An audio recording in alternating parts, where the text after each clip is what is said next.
విషయం అన్నట్టు చెప్తాను.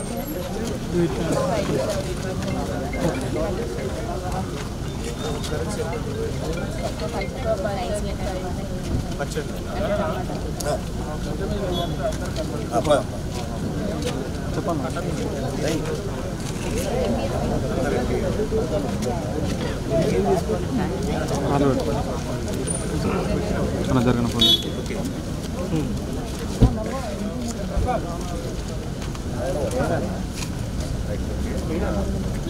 ఫ్యాకల్టీ ఎట్లా రెగ్యులర్ ఫ్యాకల్టీ ఎట్లా మన దగ్గర 22 కోర్స్ ఉన్నాయి. 10 కోర్స్ సెల్ఫ్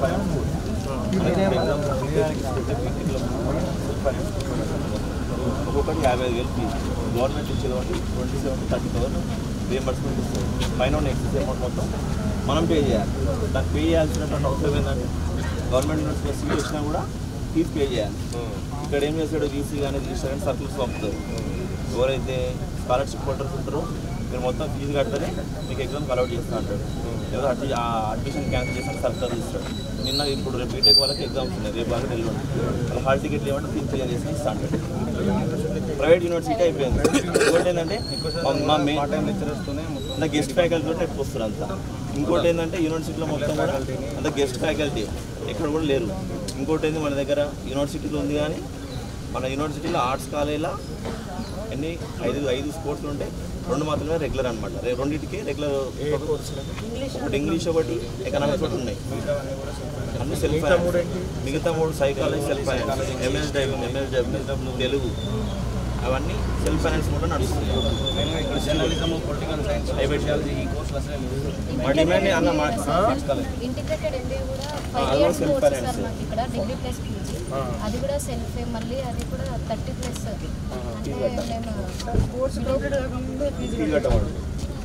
ఎక్సెస్ అమౌంట్ ఏదైతే ఉందో కోర్స్ కంప్లీట్ కాకముందే కట్టేస్తారు. ఇప్పుడు ఫస్ట్ ఇయర్ అయిపోయింది అనుకో, సెకండ్ ఇయర్ ఫీజు కట్టాలి. అయితేనే సేమ్ ప్రైవేట్ కాలేజ్ లేకపోతే అడ్మిషన్ క్యాన్సిల్ చేస్తారు. అసలు సర్టిఫికేట్ చాలా మంది డ్రాప్ అవుట్స్ ఉన్నాయా? చాలా మంది. ఇంకోటి తెలుసా, ఇప్పుడు పీజీ ఏమైతుందంటే ఇప్పుడు పీజీ అడ్మిషన్స్ ఇంటేక్ జరుగుతున్నాయి. మీరు ఫస్ట్ ఫీజు కడితేనే అడ్మిషన్ తీసుకోవాలి, లేకపోతే వెళ్ళిపోండి. నాకు సంబంధం లేదు, పోతే మీకు నచ్చిన కాడ చదువుకోవాలి. ఉంటే మాత్రం ఇట్టే ఉండండి. మీ ఎంబీఏ దాంట్లో మొత్తం సీట్స్ అన్ని integrated ఎంబీఏలో 60 sir.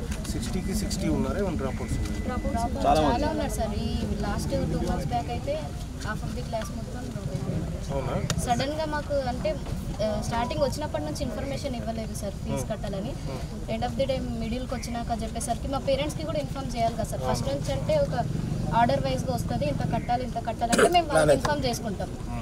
All of the సడన్గా చెప్పేస్తే మేము ఎలా చెప్తాం సార్? వాళ్ళు కూడా కాలేజ్ బంద్ చేసి వచ్చేయండి, వాళ్ళు బేర్ చేయలేరు కదా సార్. క్లోజ్ చేసేస్తారు. అన్నం ఇప్పుడు ఫీజు కట్టాలకు అన్నం లేదు ఇప్పుడు. అవునా? లేదు. అక్కడ కూర్చొని రాసుకుంటారు, మీరు ఫీజు కట్టలేదు, మీరు పక్కకుంటారండి. బిచ్చగాల లెక్క అంత అయిపోయినా లాస్ట్ పోయి హాస్టల్ లోపల రోజు నడుచుకుంటే వెళ్ళాలి. అక్కడ అందరూ అక్కడికి పనికి రావాలి. మన దగ్గర బిల్లు కన్నా అది కాదు. ఇప్పుడు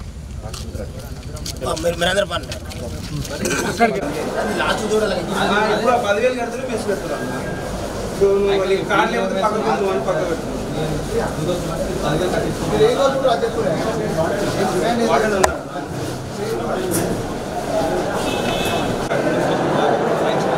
వాళ్ళ దగ్గర వాళ్ళకి కట్టు. నేను కట్టమంటే ఏమంటాడు, తర్వాత నెక్స్ట్ బిల్డింగ్ కట్టమని చెప్పి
అదే 10,000 సార్, మాకు 20,000 కట్టమంటారు సార్.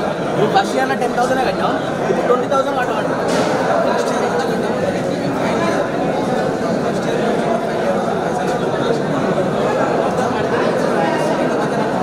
Only 7th సెమ్కే 20,000 కట్టమంటారు. మళ్ళీ 8th సెమ్ ఉంది, మళ్ళీ సెకండ్ ఇయర్ థర్డ్ ఇయర్ మళ్ళీ కట్టాలి. మళ్ళీ అయిపోయినాక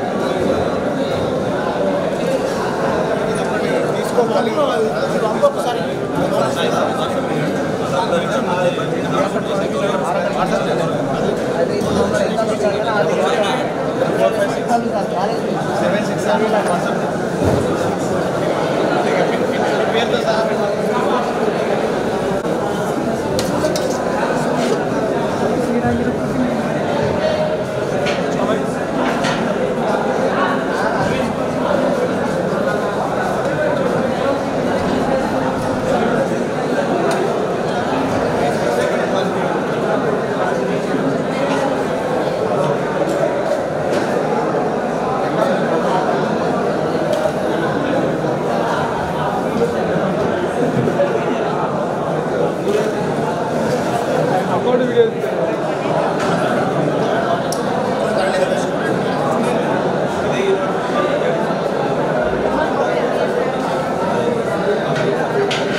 ఓకే అలా ఇంకోట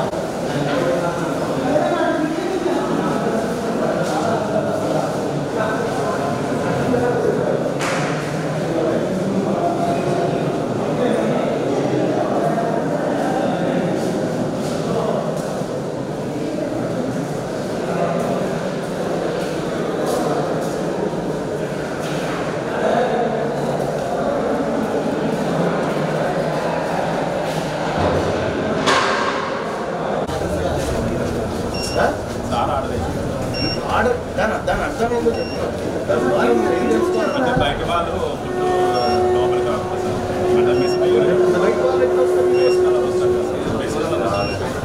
ఎంతమంది ఉన్నారు ఇక్కడ? పడేసినంత అన్నం విలువ కాదా? మిగిలితే పడేసిన అన్నం విలువ కాదే.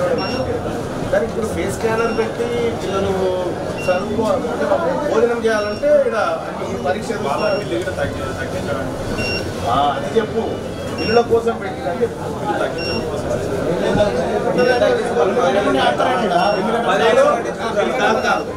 నెలలో 5 రోజులు 5 రోజులు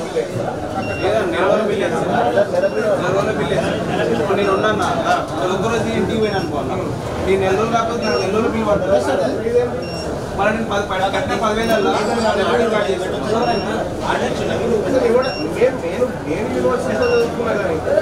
10,000 పట్టుకొని నిలబడేది ఈ ఫేస్ రికగ్నైజేషన్ ఏంటి పర్మిషన్ పెట్టినాడు కదా ఒకరోజు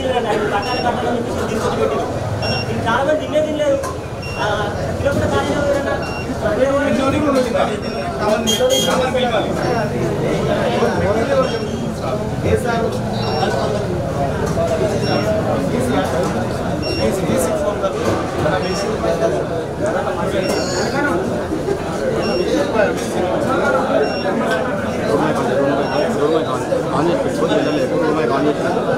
నేను ఆన్ చేస్తాను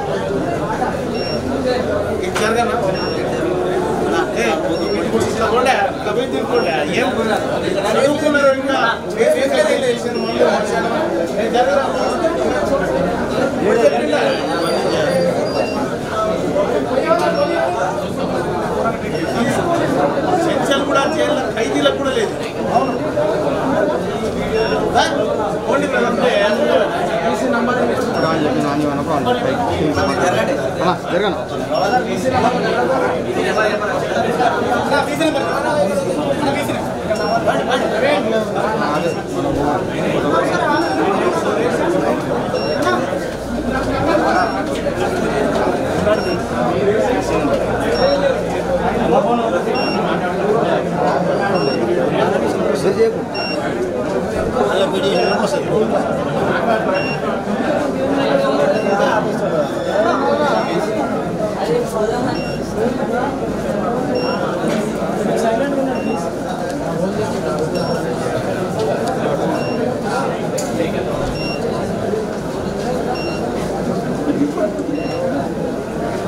హాస్టల్ రూమ్స్ కూడా ఉన్నాడా క్యాంపస్లో విలాకి వచ్చి లంచ్ ఇక్కడనే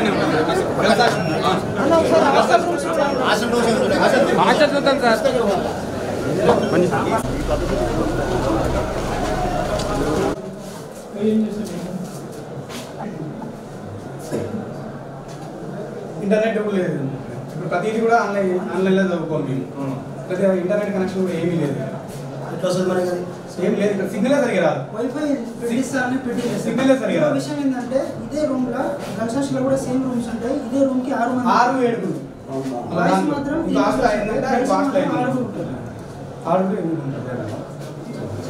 ఇన్ఫ్రాస్ట్రక్చర్ డెవలప్మెంట్ ఎక్కడ పోతే బిలియన్ ఉంటుంది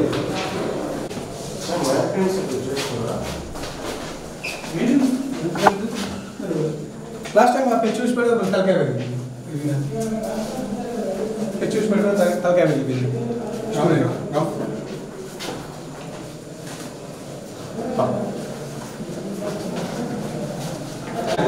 అదర్ మనం చూడాలి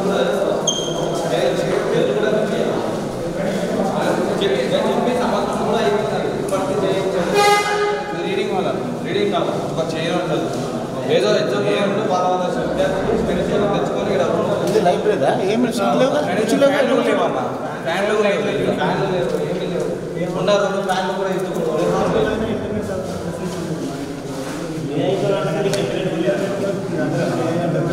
టెక్నాలజీ ఎదుగుతున్న విద్యార్థులు కూడా టెక్నాలజీ గ్రోత్ అవుతుంది ప్రపంచవ్యాప్తంగా మన ఇండియా ఈ కథ నాకు అర్థమైంది దీని ఒక దీర్ఘకాలిక కార్యాచరణ తీసుకున్నాం దానికోసం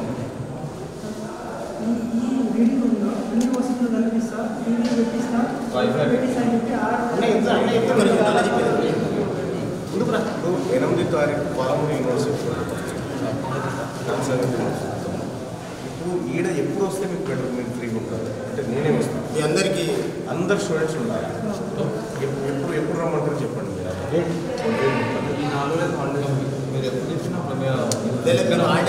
స్టూడెంట్స్ అందరు ఉండండి ఆ రోజు అధికారులను కూడా పిలిపిస్తా మీ ముందుకే శనివారం రోజు ఆ రోజు యూనివర్సిటీ ఆఫీసర్స్ని కూడా పిలిపిస్తా అందరి సమక్షంలో మనం మాట్లాడుకుందాం ఈ సంగతి ఓకే ఓకేనా రైట్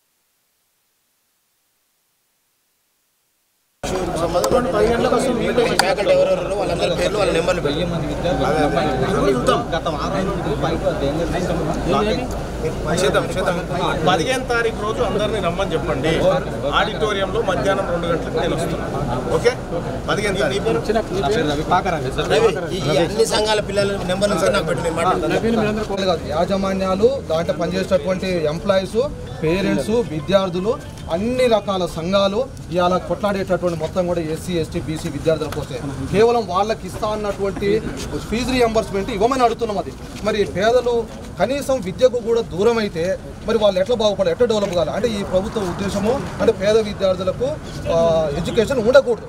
కాబట్టి కేవలం యాజమాన్యం కాదు, విద్యార్థులు, సంఘాల నాయకులు, ఇలా మల్లన్న గారు కూడా వచ్చారు. మల్లన్న గారు కూడా మాకు పూర్తి స్థాయిలో సంఘీభావం తెలుపుతారని అనుకుంటున్నాను. అన్ని రకాలుగా మేము రోడ్ మ్యాప్ చేశాము. భారీ ఎత్తున బహిరంగ సభలు ఉంటాయి, భారీ ఎత్తున రాస్తారోకోలు ఉంటాయి, కలెక్టరేట్ల ముట్టడి ఉంటుంది, రాస్తారోకోలు ఉంటాయి. తెలంగాణ ఉద్యమంలో ఏ రకంగా అయితే విద్యార్థులు పార్టిసిపేట్ చేసి, విద్యార్థులు ర్యాలీలు చేసి, ధర్నాలు చేసి పోరాటం చేసిరో అదే విధంగా ఇప్పుడు కూడా అదే చేయబోతున్నాము. మేము అనుకున్న విధంగా 5,000 కోట్లు ఇచ్చేంత వరకు కూడా ఈ సమ్మె విరమింపజేయడం జరగదు.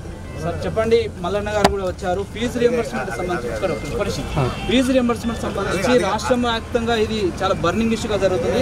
కళాశాలలు బంద్ చేశారు. దీనికి ఫీజు రియంబర్స్మెంట్ వచ్చేదానికి మీరు ఏమైనా ప్రయత్నం ఏం చేస్తారు?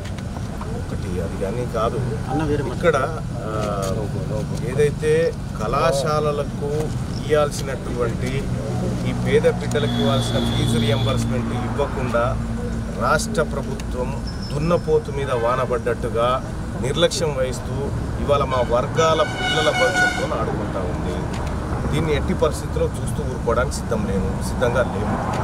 అయితే తెలంగాణ రాష్ట్ర ముఖ్యమంత్రి రేవంత్ రెడ్డి ఓపెన్గా చెప్పు, నాతో చేతనైతే లేదు ఈ పరిపాలన, నేను పిల్లల చదువు చెప్పించడంలో నేను విఫలమవుతున్నా అని చెప్పు. ఇవి వదిలేసి తెలంగాణ రాష్ట్రంలో డిగ్రీ కళాశాలలు ఈ ఫీజు రియంబర్స్మెంట్ కారణంగా మూతబడిపోయి ఎక్కడికక్కడ తాళాలు పడితే అక్కడ బీఆర్ఎస్ పార్టీ పోయి జూబ్లీహిల్స్ ఎలక్షన్లో బిజీగా ఉంటుంది, కాంగ్రెస్ పార్టీ పోయి ఆడ బిజీగా ఉంటారు. ఇక్కడ ఈ కళాశాలలో చదువుతున్నటువంటి విద్యార్థుల పరిస్థితి ఎవరికి పట్టనటువంటి దరిద్రమైన పరిస్థితి ఉంది. తెలంగాణ రాష్ట్ర ప్రభుత్వం కంప్లీట్గా విఫలమైపోయింది విద్యా వ్యవస్థను నిర్మించడంలో. ఇలా భారతదేశంలోనే అత్యంత తక్కువ విద్యా బడ్జెట్ను కేటాయించిన దరిద్రపు ముఖ్యమంత్రి ఎవరైనా ఉన్నారంటే అది రేవంత్ రెడ్డి గారే. సో ఇక్కడ తెలంగాణ రాష్ట్రంలో విద్యార్థుల జీవితాలతో ఆడుకుంటున్నటువంటి ఈ ప్రభుత్వానికి ఖచ్చితంగా బుద్ధి చెప్తాం. ఎవరైతే ప్రైవేట్ కళాశాలల యాజమాన్యాలు ఉన్నారో మీ అందరికి కూడా తెలంగాణ రాజ్యాధికార పార్టీ తరఫున మా సానుభూతి తెలియజేస్తూ మద్దతు తెలియజేస్తా ఉన్నాం. సో ఇక్కడ మీరు అధైర్యపడకండి, మీ పోరాటంలో తెలంగాణ రాజ్యాధికార పార్టీ ఉంటుంది, మేము ఉంటాం.